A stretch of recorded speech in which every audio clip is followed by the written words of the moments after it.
As we go about our day-to-day lives, we live in our own little bubble. We worry only about ourselves and our immediate family. We seem to forget how we are more similar than we are different.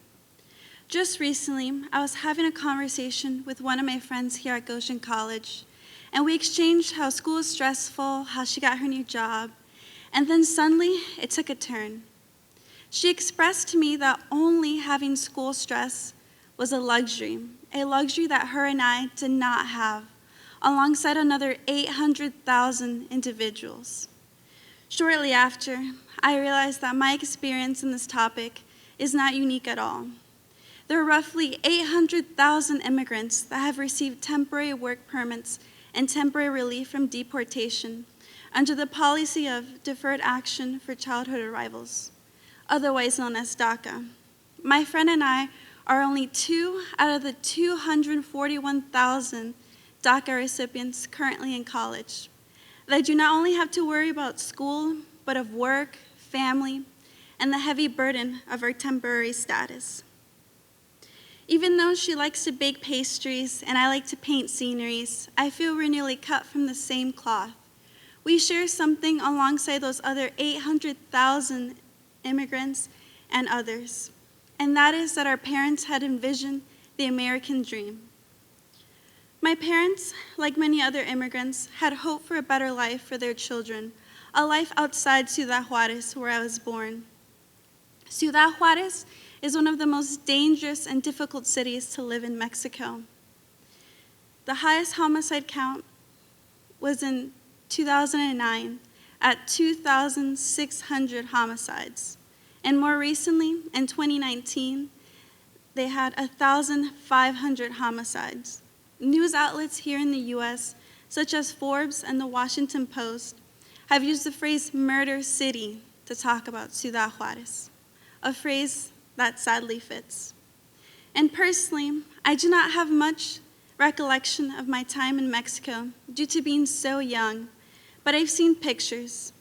I've seen how we lived in a one-room house, all concrete walls with a tiny stove, a tiny heater, no car, and just one bed, to now a 3-bedroom warm home with 3 decent cars and 2 chubby little cats.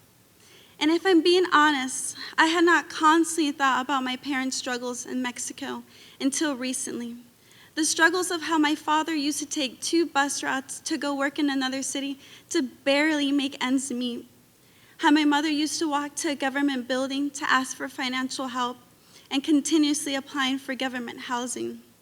How my mother was robbed numerous times and would often come home without the food that she had purchased for us. My parents came to the US in search of this idea of economic transcendence, the idea of creating a good life by following instructions and working hard, the American dream.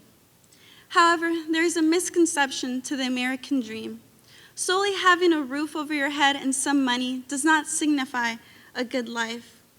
A good life is having a safe, peaceful, and caring environment, something that the U.S. has been struggling with historically. And the creation and security of a good life cannot be achieved through the power of an individual, but through a community.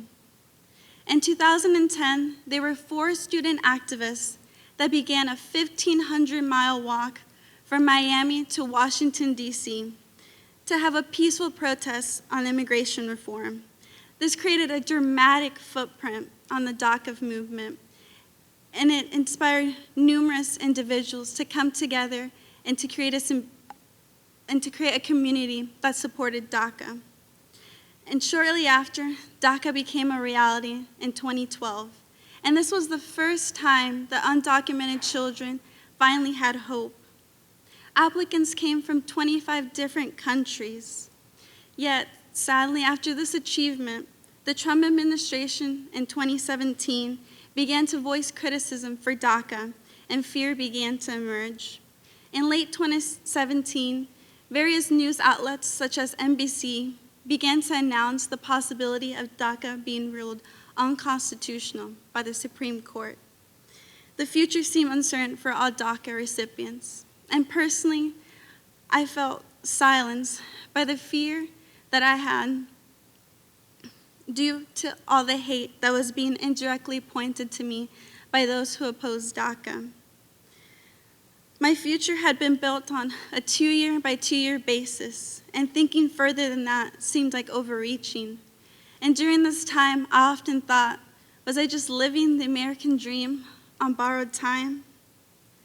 Then hope began to emerge once again in 2018, when numerous DACA recipients and supporters across the country were at rallies and calling voters and were out helping at polls during the midterm elections. They were demonstrating peace through activism once again. I saw people who were fighting for me, for themselves, and others. By continuously watching their strength and passion, it enabled me to find courage to speak on this issue. I was inspired by numerous protests that had occurred over the last 2 years, and in particular last summer, where these different conflicts united people to work harder on issues that they were passionate about, to demand change. I saw how amidst the chaos of what this past administration had brought upon us, many became resilient. And although the issue of DACA has not been entirely resolved, I have hope that there will be a solution, that my fellow DACA recipients and I will be able to achieve our American dream on our own terms in our own time. But we cannot do this alone. If it were not for advocacy, 800,000 lives would have been different today. My life would have been different. I would not be here standing, talking to you. The American dream instructs us to work individually to achieve a good life, but everyone deserves a good life, not just a few. Good advocacy makes a difference. We must work hard and together to create a peaceful, caring, and safe environment. But sadly, even if the legislation is passed, many will oppose it, and us as the recipients. Or others will simply not understand how this issue affects us so similarly, yet so differently.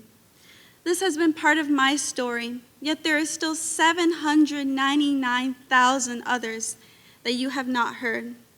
Therefore, I urge you to listen and display compassion and empathy for those around you. And more importantly, if you have found your voice, as I recently have, use it. Use your voice for those who have been silenced. Thank you.